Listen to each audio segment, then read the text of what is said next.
Assalamu alaikum students, welcome to class of science. How are you everyone? I hope you all are doing well. Students, open your science book at page number 80. Students, last time हमने alloying तक पढ़ लिया था. आज हम पढ़ेंगे separating a solid from a solution crystallisation के method से. उससे पहले ही हमें एक येलो बॉक्स दिया हुआ है, ट्राई दीज. ये सॉल्व कर लेते हैं. आपने बताना है कि क्या ये ट्रू है या फॉल्स है. स्टेटमेंट में रीड आउट कर रही हूँ. A physical change is reversible. एक फ़िज़िकल जो चेंज होता है वो रिवर्सिबल होता है. क्या ये ठीक है या नहीं, ट्रू है या फॉल्स, आपने ये बताना है. जी, फिज़िकल चेंज जो है ये रिवर्सिबल होता है. सो इसे मैं यहाँ पे लिखती हूँ ट्रू. नेक्स्ट है copper is more reactive than iron. नहीं स्टूडेंट्स, आयरन जो है वो कॉपर से ज़्यादा रिएक्टिव होता है. तो यहाँ पे मैं लिखूँगी फॉल्स. एफ.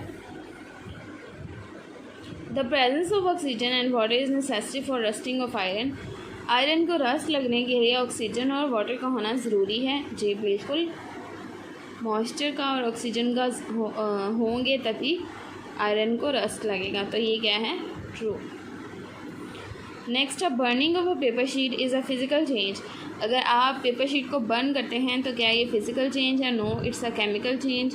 आपके पास एक नई सब्सटेंस फॉर्म हो गई और ये इरिवर्सिबल भी है. तो यहाँ पे मैं लिखूँगी false. Next, rusting of iron is an example of chemical change. Iron को रस्ट लगना ये क्या केमिकल चेंज की एग्जाम्पल है? जी बिल्कुल, ये केमिकल चेंज ही है, क्योंकि केमिकल चेंजेस में मोस्टली रिएक्शंस होते हैं और ये इरिवर्सिबल होते हैं. तो स्टूडेंट्स, नेक्स्ट टॉपिक है हमारे पास separating a solid from a solution. एक सॉल्यूशन में से आप सॉलिड को कैसे अलग कर सकते हैं. There are several method used for separation of substances. Evaporation से करते हैं, डिस्टिलेशन से करते हैं to separate a solid from its solution. Evaporation से किस तरह करते हैं स्टूडेंट्स? अगर आपने पानी के अंदर सॉल्ट मिक्स किया हुआ है तो आप उसको हल हुए पानी को चूल्हे पे रख देंगे थोड़ी ज़्यादा देर के लिए, तो वो सारा पानी खुशक हो जाएगा और नीचे नमक बच जाएगा. तो इस तरह से उस मिक्सचर के अंदर जो सॉलिड था यानी कि सॉल्ट, उसको हमने एवेपोरेशन के ज़रिए अलग कर लिया. बाकी डिस्टिलेशन के ज़रिए भी कर सकते हैं आप. उसके अंदर भी तकरीबन ऐसा ही होता है, सिर्फ उसमें क्या है कि आप वो जो एवेपोरेट हुआ पानी है उसको आप अलग बीकर में असेंबल कर लेते हैं. Next students, crystallisation is another process to separate a solid in its purest form of saturated solution.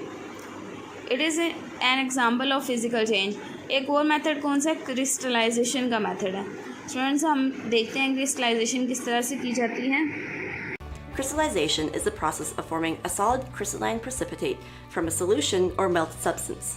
The equipment and ingredients you're going to need for this episode includes a whole lot of sugar, A pot, a tall glass, a clip or clothespin wide enough to cover the top of the glass, wood skewers or popsicle sticks, and optionally, flavoring. The safety equipment you're going to need for this experiment include goggles, thermal gloves, and an apron or lab coat to protect from spills and splashes.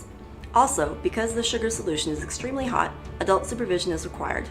The first step in our experiment is to make a sugar solution to put on the stove. Add 1 cup of water to your pot. Then 3 cups of sugar. Mix them all together until they're thoroughly mixed.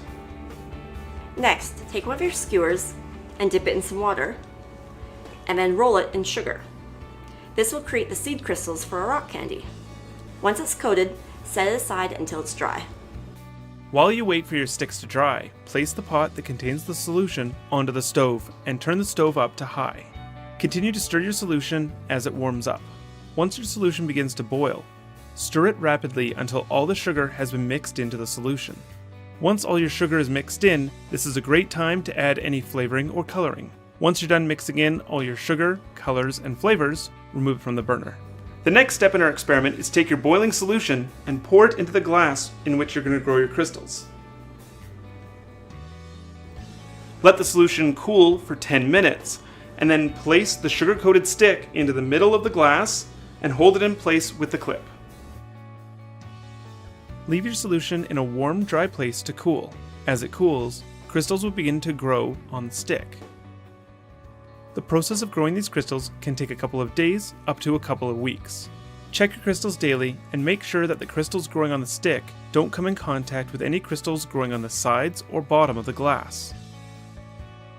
If you notice they're growing close together, reposition the stick so it's further away from other crystals.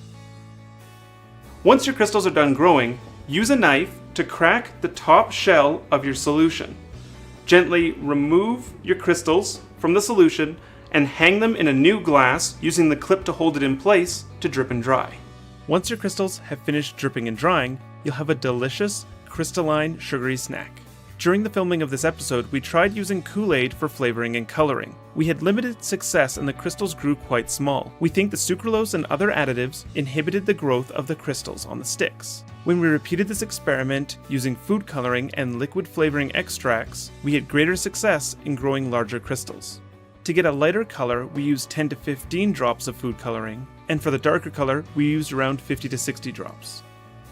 जी तो students, ये आपने देखा crystals are solids in their purest form. Common substances such as sugar, salt and alum are made up of crystals. These substances are dissolved in hot water. उन्हें पानी में, गर्म पानी में हल किया जाता है टू फॉर्म अ सोल्यूशन, ताकि वो एक सोल्यूशन बन जाए. Till no more of that substance get dissolved. वो सैचुरेटेड सोल्यूशन बन जाए, उसके अंदर कोई और इससे ज़्यादा सॉल्वेंट डिसॉल्व ना हो सके. Such a solution is known as saturated solution. The saturated solution is then cooled under water or placed in a beaker containing ice. फिर क्या किया जाता है, उस पानी को, जैसे कि आपने देखा, उस सॉल्यूशन को पानी के अंदर ठंडे पानी में रख दिया जाता है या फिर कहीं अलग किसी जगह पे रख दिया जाता है. तो उसमें आप क्या देखेंगे कि उसके अंदर आइस के क्रिस्टल्स बन गए हैं उसी सब्सटेंस के. और हर सब्सटेंस की डिफरेंट शेप होती है. अगर आप सॉल्ट का लेंगे तो उसकी और शेप होगी, अगर आप शुगर का लेंगे तो उसकी और शेप होगी. Thus crystallisation is the method of obtaining a substance in its purest crystal form from its solution. For example common salt भी आप सी वाटर से एवेपोरेशन के ज़रिए ले सकते हैं और क्रिस्टलाइजेशन के ज़रिए भी हासिल करते हैं हम. जी तो स्टूडेंट्स, नीचे उन्होंने बताया हुआ the process of crystallisation is useful in obtaining और मेकिंग बिग क्रिस्टल्स. अगर आपने बड़े क्रिस्टल्स लेने हैं, किसी भी चीज़ के हासिल करने हैं, तो उसके लिए आप क्रिस्टलाइजेशन का प्रोसेस करोगे. Obtaining pure crystal from impure salt solution. अगर आपके पास इम्प्योर सब्सटेंस है, इम्प्योर सोल्यूशन है, तो उसके अंदर से आप क्रिस्टल सारे अलग कर लोगे और वो प्योर होंगे. नेक्स्ट है formation of gemstone and snowflakes. Gemstones और स्नोफ्लेक्स बनाने के लिए भी, क्योंकि वो क्रिस्टल फॉर्म में होते हैं, आप क्रिस्टलाइजेशन का मेथड ही यूज़ करते हैं. नेक्स्ट स्टूडेंट्स, ये उन्होंने एक्टिविटी बताई हुई है एक किसी और सॉल्ट के साथ. हमने ये एक्टिविटी पहले कर ली है, तो स्टूडेंट्स इसे हम ड्रॉप कर देते हैं. नेक्स्ट है ये न्यू वर्ड्स. इनको आपने रीड आउट कर लेना है. ये सारे हमने चीज़ें पहले पीछे पढ़ी हुई हैं. यहाँ पे बस समरी दी हुई है इस चैप्टर की. ये नाउ आई नो भी सारा कुछ वही है, ठीक है. इसको आपने रीड आउट कर लेना है. कल स्टूडेंट्स हम इस चैप्टर की एक्सरसाइज करेंगे. तब तक के लिए अल्लाह हाफिज़.